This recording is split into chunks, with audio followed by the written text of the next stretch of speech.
Hello, welcome back to Poo to Play. Hi, Charmaine. Hi, welcome back, Hi, everybody everyone. listening. In our last episode, we talked about meltdowns and mood swings and what can happen to a child's brain and body alarm system when it feels overwhelmed. So we talked about it being like an alarm, didn't we? Today, we are moving that conversation a bit more forward. We're going to move it into one of the most important parts of childhood, and that is play. And I think it's really important to talk about play because I think sometimes as adults, we kind of start to lose, I don't know when and I don't know how and I don't know why, but we start to lose that magic of what play brings to us, don't we? And what play is from children and all of that imagination and that spark and what play really is and its value.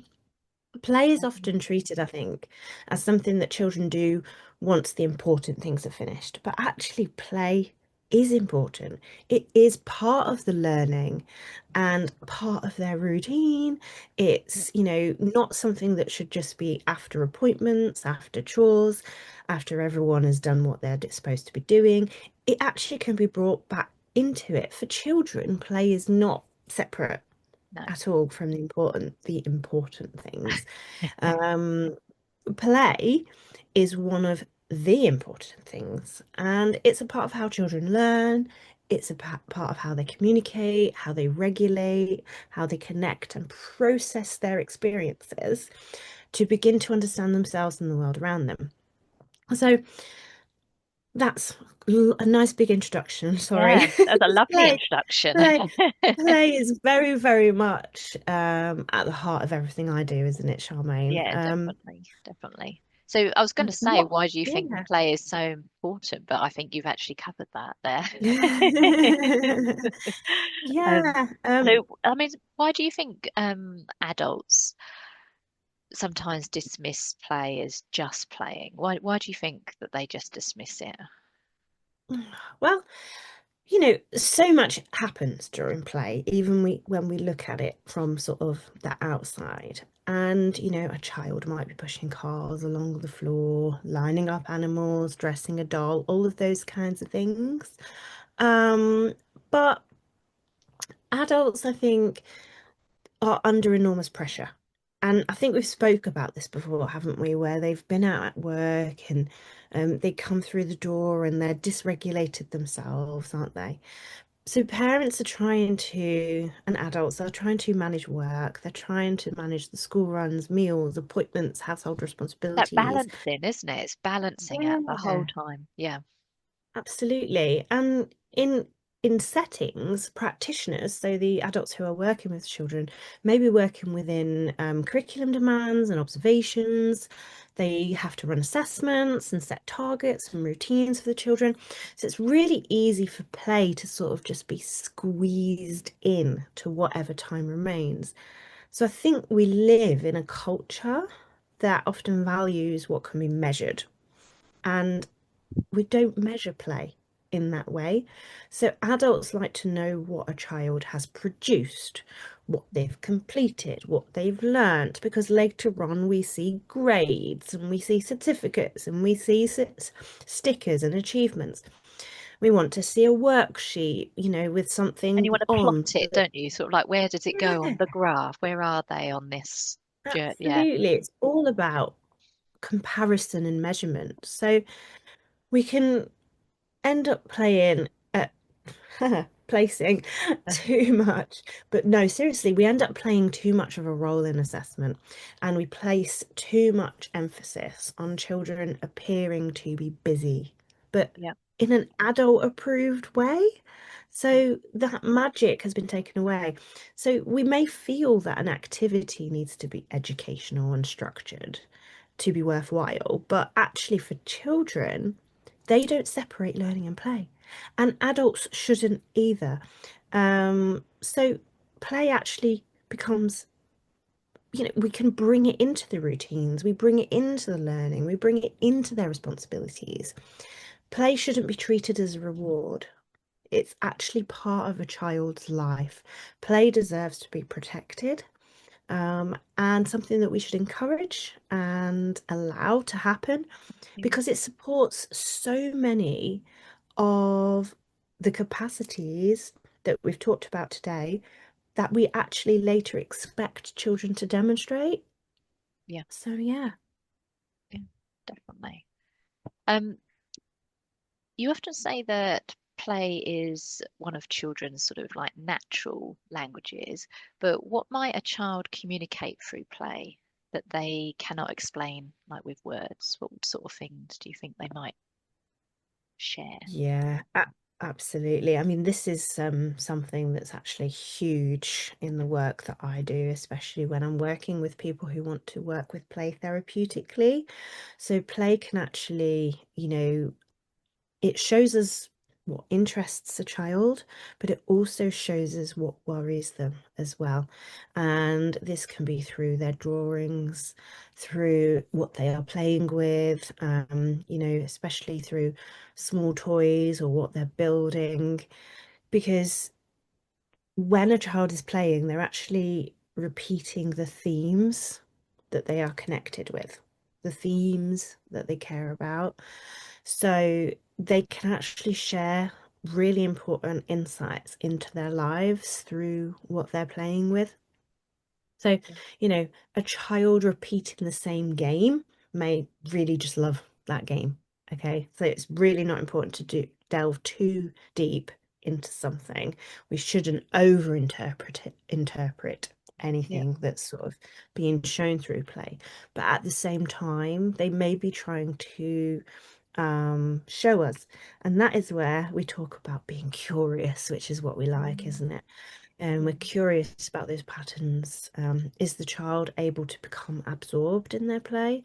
Do they tend to direct every part of the game because uncertainty feels difficult? That can sometimes show us that we need to support them in that Yeah. space, with routine if they like that, or help them understand what might be coming next if there's going to be transitions that might upset them. Um, and do they sort of explore similar themes? Do they invite adults into play, or do they need their space? Yeah. So play gives children that language that they might not otherwise have verbally. And this really matters because play, where they can't find the words, can actually show us the complex feelings that they're having or any experiences that they might be experiencing at any time. So even when they have very strong language skills, though, they might not understand what they are feeling well enough Mm, to describe it. So play is that sort of safer and less direct way to explore those experiences. yeah. And I think that's really So, important, isn't it, when you say mm, about sort of it being indirect? Because if mm, something, if I'm just thinking about some of our neurodivergent children where, if you were to sort of say, I need you to do this, this, and this, it's very direct. It's very, it's sort of like it could make you feel uncomfortable, doesn't it? Sort of yeah. thing. But whereas if you're actually doing it through play, I was talking about this recently actually with some of the children that I work with, Mm, about if you sort of, we were talking about Teddy play.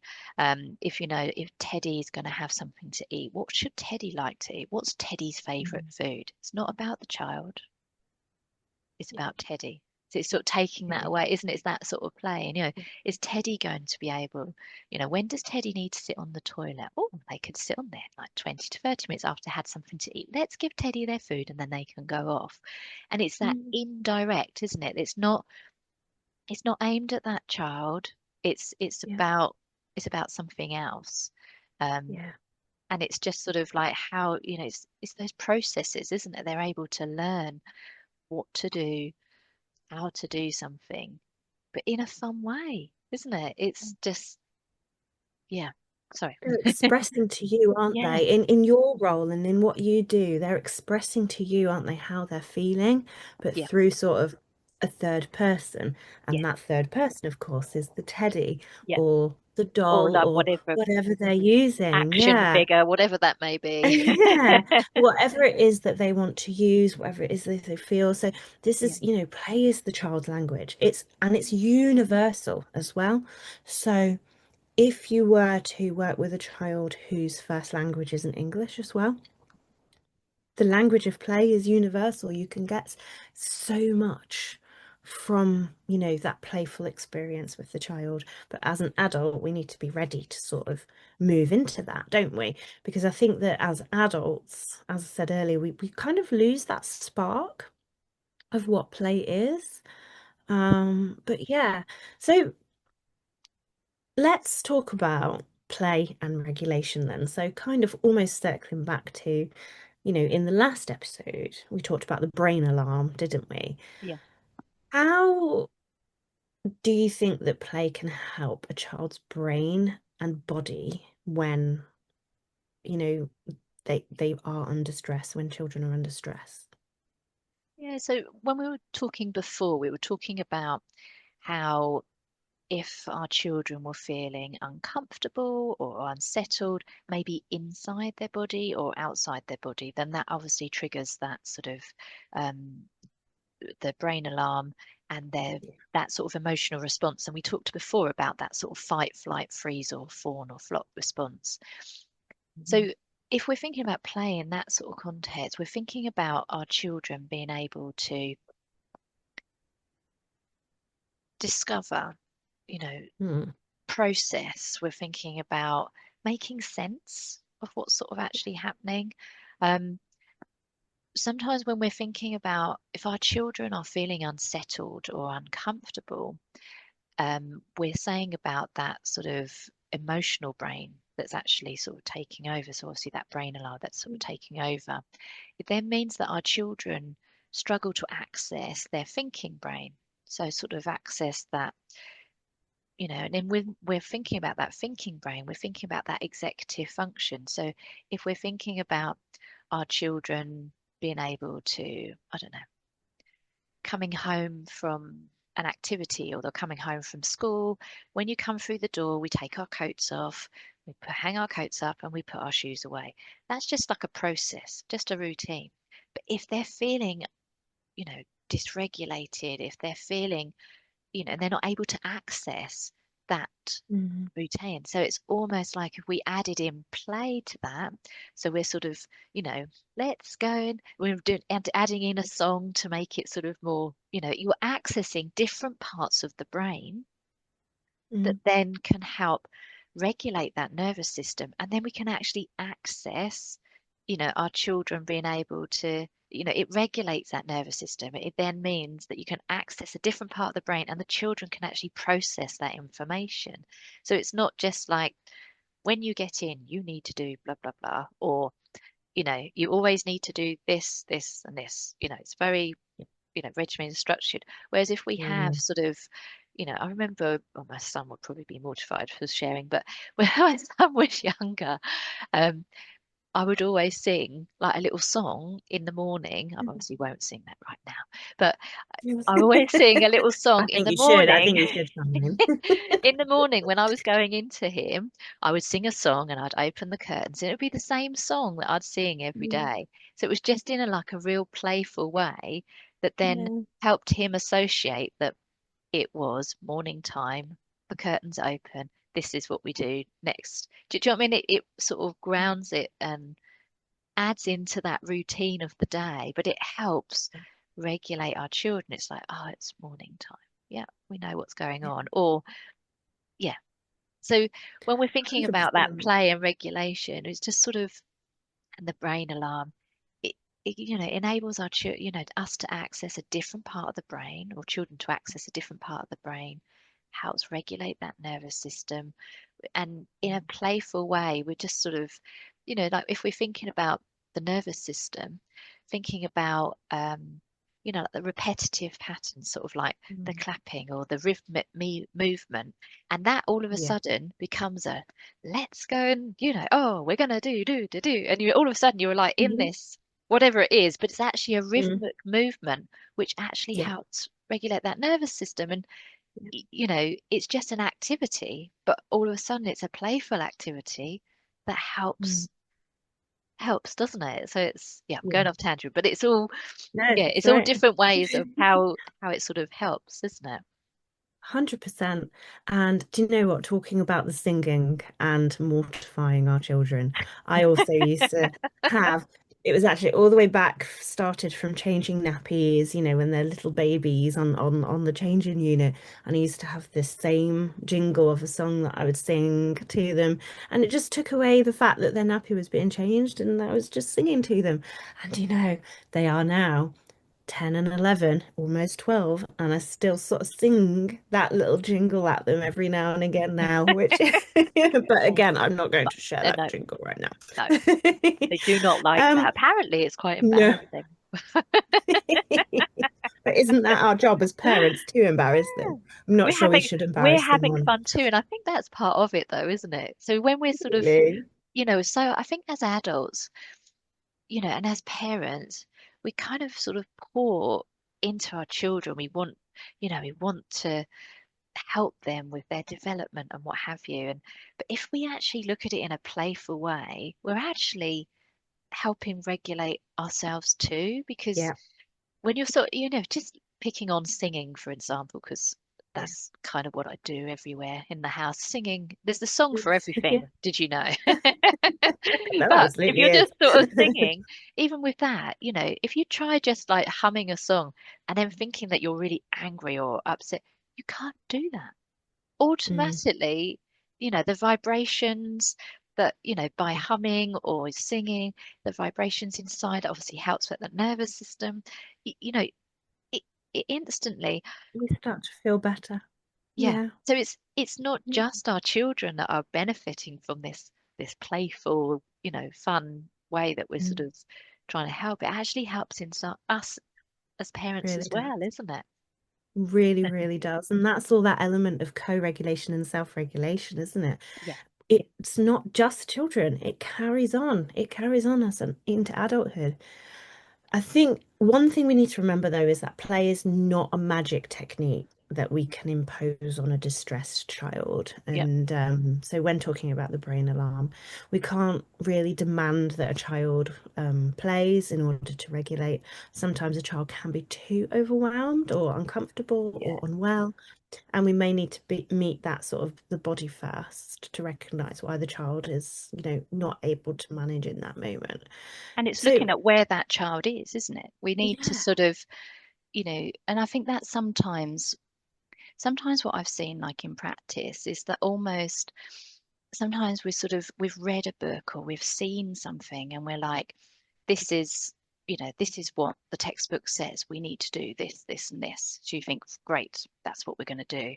But you actually have to look at your child or the child that's in front of you, and Mm, you need to meet them where they are. You can't just, like you say, go in there with, right, the book says we need to do this next, let's do it.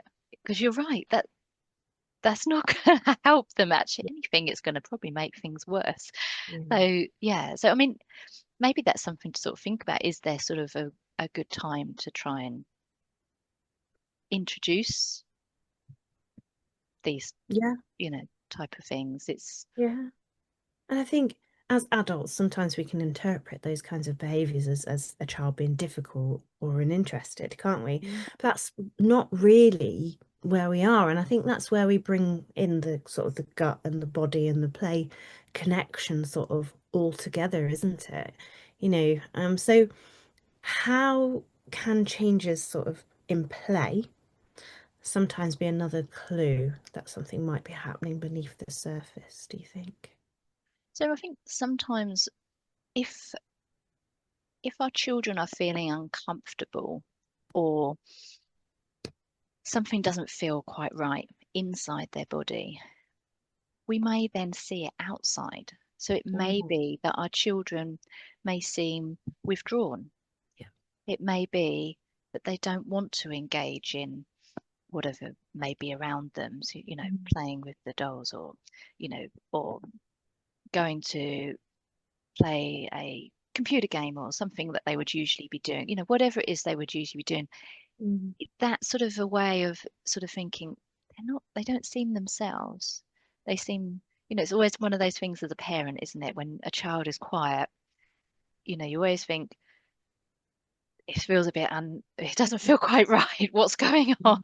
Yeah, you know there's something wrong, don't you? Yeah, and Yeah. it could be withdrawn that they may be, or it may be that actually they're presenting as in, pushing, or suddenly that you're trying to encourage or engage with an activity like a fun activity that they would usually like, but actually they just start throwing that rather than actually engaging. And that is actually all, how they are engaging with that activity or that play can tell us what's actually happening inside. Because if our Mm, children are not feeling themselves, they're feeling uncomfortable, if they are hungry, if they're thirsty, if they're tired, it then may be presented in their behavior, in the way that they are, in the way that they're playing. So it maybe that's one of the sort of first sort of clues that we may need to, get curious about. Is what we always talk about here, isn't it? mm, What is it? Are they playing? Are they putting those toys down really roughly? Is it that actually their body needs that sort of deep pressure, that feedback from that activity? They're constantly banging. Is it that mm, they're trying to regulate their nervous system by constantly doing that repetitive patterns? So mm, it's not just how they present, but it's sort of the way they're doing things as well. And I said about throwing, is it that they actually need that? Their body needs that sensory feedback. Is that what they're looking for? So mm. how they're playing, what they're doing can tell us about what's actually happening inside. And like you said earlier, it's not just about, you know, them being disre dis disrespectful to the toys. It actually isn't about the toys, it's about them trying to let us know what's actually happening Yeah, inside their yeah, body, isn't it? absolutely. And we say, don't we, that behavior is a communication, It's that's not just a saying that is sort of thrown out there. It's a pure truth. But again, I think that we need to just be mindful to our listeners that changes in play habits doesn't necessarily, mean any of these things at all. And, a change is not a diagnosis, but it No, is a prompt, isn't it, to observe our children yeah, sort of more widely and perhaps start a conversation with the child or the setting if they're in a nursery or a school or an appropriate health professional if we feel that that's needed, isn't it? yeah. And I think So, yeah. equally, like we say about a change, but it could be that that's how they've always played. They've Hmm. always, equally as parents, we just sort of think, well, that's just how they are. They really struggle to actually sit to an activity. Yeah. You know, they, they. I hear people like with the work that I do, they sort of say, a very short attention span. Literally a few seconds and they're off. That in itself then becomes the pattern, and you sort of think, actually, what is that telling Yeah, us? Do they need something to help regulate them to be able to play? To sit exactly. sit long enough to be able to do that. So yeah, it goes both ways, doesn't it? It's yeah, definitely. 100%. And I think that that actually sort of goes on to sort of say that some of the most meaningful play is actually incredibly simple, isn't Yeah, it? You know, so short bursts of activities and just not getting out all of the expensive toys and materials because children don't really need that. Or carefully themed activities, which I think sometimes a lot of settings get themselves engrossed in as well. And an adult doesn't need to be there to direct every stage of play either. Sometimes children just need time and space and the permission to just be able to go and access ordinary materials whenever they like. Yeah. a cardboard box. Everybody knows that children Oh, love cardboard boxes, there's right? It can amazing become things that you can do with a cardboard anything. box. Yeah. And den building, going on a walk and doing a treasure hunt. Um, and turning our conversations that we have together, with our children into silly stories. Play doesn't have to be this sort of beautiful Instagram-ifiable sort of, Yeah. thing to make it valuable at all. The children aren't interested in that side of things. I think it's important, this is an important reassurance for our parents who are listening because I think that there is so much pressure to Mm, provide stuff, isn't there, to make experiences enriching, but yeah. that's, not what it is. That's not what makes the experience an enriching experience. Adults can sometimes feel guilty if they don't enjoy the crafts with the child as well, or cannot afford particular Yeah. toys, Different things. Yeah. or do not have the hours available all day. But meaningful play isn't measured by how much we spend or the complexity of the activity. It's very much about whether the child has had some opportunity to lead the play and whether the adult is emotionally present. Yeah. So even if you don't enjoy that craft activity, as I mentioned, just be there emotionally while your Yeah. child enjoys it. 10 minutes, right? 10 minutes of genuine attention, putting the phone aside, you know, genuine attention gives so much connection, Yeah. so much more connection Yeah. than an overcomplicated activity that actually ends up leaving everybody stressed. Definitely. I mean, I Yeah. remember when my son was younger, and we used to have like if I was to be present, we'd do sort of like an activity or whatever it would be together, Mm. and I'd be like side by side. And I found that if I could be there, say like for 10 minutes, I'd then get sort of like maybe 2 minutes of him being able to do some play by himself, whereas I could just like pop to get something and come back again, and then we'd go do that again. Yeah. Whereas if sometimes I think I find a lot with our neurodivergent children, it's sometimes they're not sure what to do or, what is this or whatever. And so sometimes it's that side by side, like you described, side by side, being there, present, and maybe you're doing something. You're not making a child do anything, but you're sort of playing with things, and it's sort of okay, I could do that. And then they do their own interpretation, isn't it? It's Exactly. but I think Exactly that's that. where it's almost you sometimes hear it's like, off you go and play.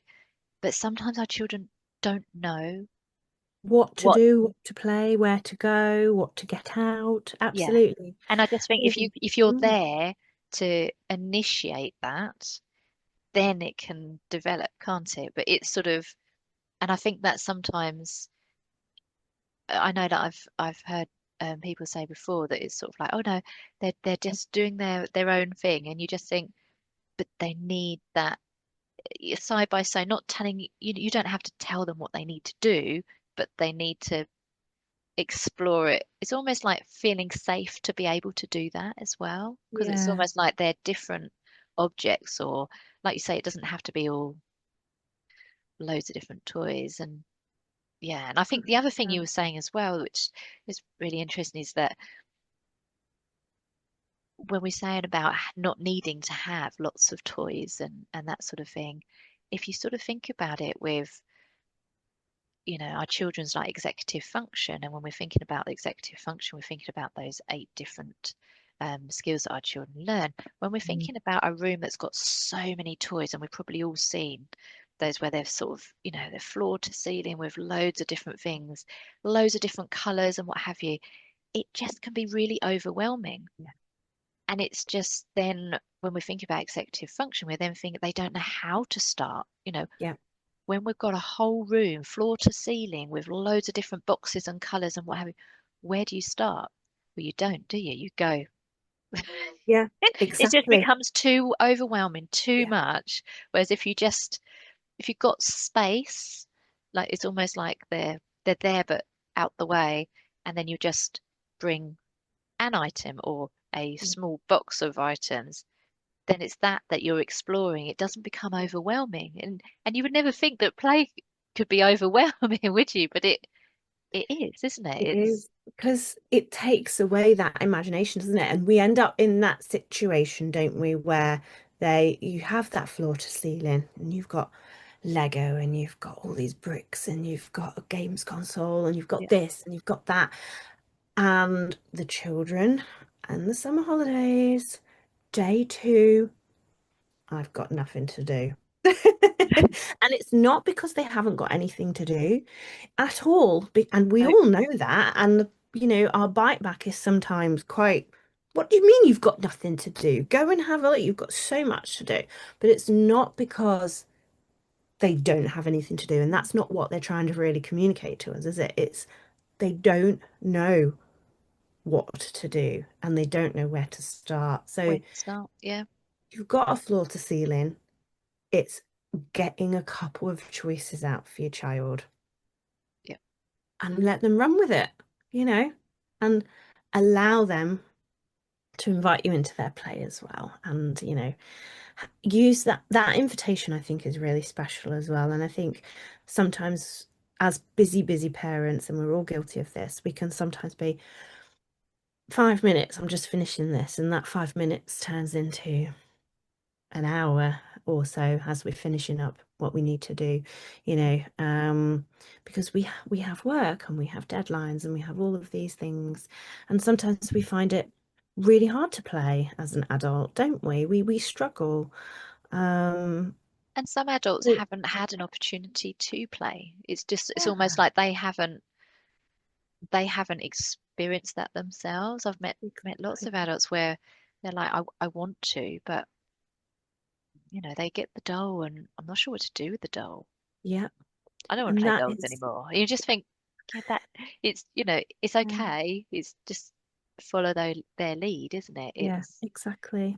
And, in those cases, sometimes it's our children teaching us how to play, either from the beginning, if we have had those difficult experiences ourselves when we were children, which, you know, the reason my work exists is because I did have those difficult experiences, and many of our listeners will have. A lot of people, a lot of adults had difficult experiences when they were children.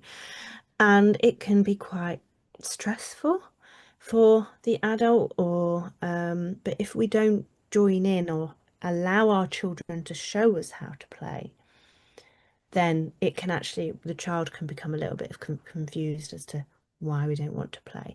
So it's mm, okay to not be, to not to know how to play or to have forgotten how to play. yeah, yeah. And if we have had difficult experiences, or a child themselves has gone through a difficult experience, play actually gives either us as the adult or the child that sort of ability to revisit those experiences, but at a pace that we control, or they, if it's our experience, or they control to be able to tell us, because they can use play to repeat a scenario.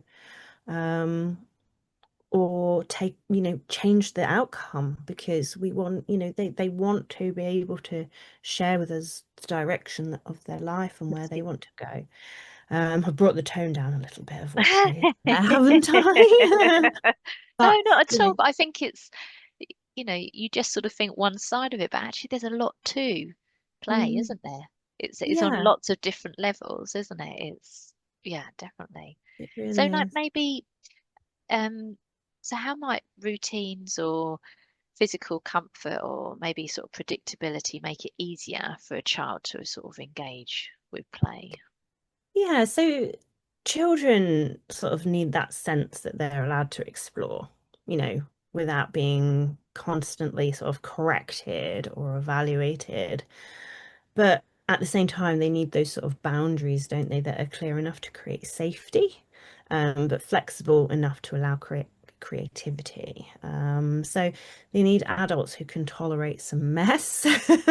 We all know what we feel about That's a glitter. tricky one, isn't it? Yeah. We need to be able to tolerate mess, noise, repetition, but also unpredictability as well as the repetition. So so the adult, they also need to know that the adult is emotionally available. It does not mean that the adult needs to be there to entertain them constantly. Sometimes children play most freely when they're trusted by an adult nearby, but not, directing the whole play. But the adult's presence just creates a secure base from which the child can explore. And then, a child is then they feel safe. Some children want us to join in immediately, but some children want us to watch them play first. Some enjoy busy social play, while others enjoy quieter spaces. And neurodiversity affirming play means that recognizing that there's no single correct way of play either. And I think we need to make sure that as adults, we're really aware of that. Play isn't something that is done correctly. Play is Yeah. literally, I you think know, that's so whatever the child important, takes. isn't it, for our Mm, neurodivergent children that mm, it's almost like, well, my child, I hear it all the time with my work that, I don't know what to, my child doesn't play. And you talk about what they're doing, but what the family are saying is that they're not playing with traditional, you know, this toy is for age, blah, blah, blah. But actually they are playing with, hearing different sounds. Maybe they're sort of got, mm. they're recording a sound and then playing it back. And it's Yeah. sort of like hearing that repetitive sort of sound, or they're moving the cars, but it's sort of going up and down, or they're sort of running around in the house, but you know, it just looks like they're running around, but actually they're They're sort of playing. they're playing, but in a yeah, and they're making a game out of that, and Yeah, it's sort of like you say, playing alongside, but in the way that's right for them. absolutely. Um, I think we need to also understand that we need to be careful not to force eye contact. We shouldn't force pretend play because a lot of children, especially neurodivergent children, may not necessarily sort of have that capacity just yet to understand pretend play and how that works. We shouldn't force turn taking, but we should demonstrate what good turn taking might look like. So that becomes sort of embedded as we learn and we grow. Because what we don't want to do is create unnecessary distress, simply because it matches what an adult's idea of play might look Yeah. like as well. So, I think, they're just sort of some key points to keep yeah, on top of as well. definitely. I think like what you were saying earlier about sort of like, like how being like messy play and that type of thing.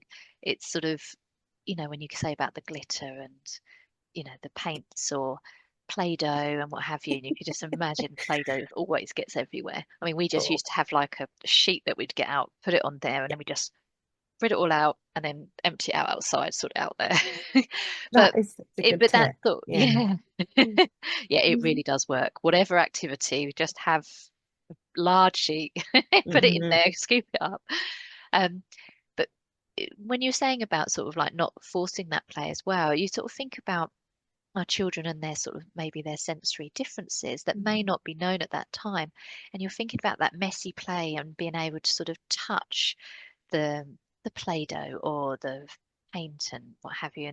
And some children really want to sort of get in there and touch it, whereas others are sort of it's almost like it feels unsafe for their body. It feels Yeah. uncomfortable for their body to do that. So, like you say, it's a Play-Doh and paint is sort of seen as what just happens. That's what you do as a child. You play with all these things.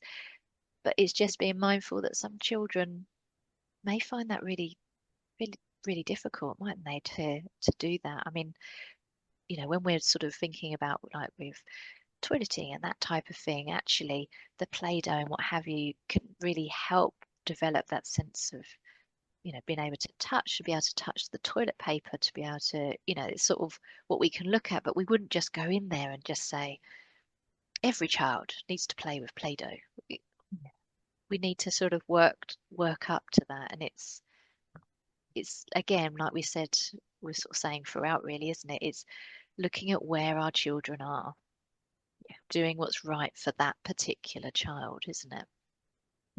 Absolutely.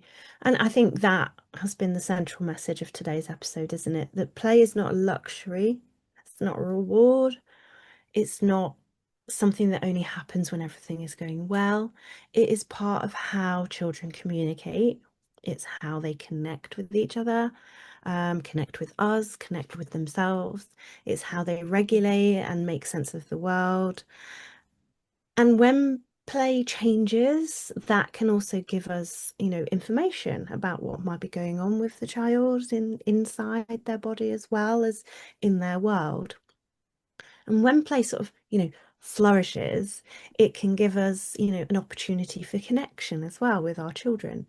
But when play feels difficult, our favorite word, curiosity helps us to respond appropriately to what's going on. Yeah. So to close, then, I think I'm going to say stay curious Because every behavior has a story. And from from poo food to to play. play, We're we're here to here to help you help you understand understand what what might be might be happening happening beneath the beneath the surface. surface. Almost cracked it. Almost. Oh, Cheers, Charmaine. Thanks again speak to today. you soon.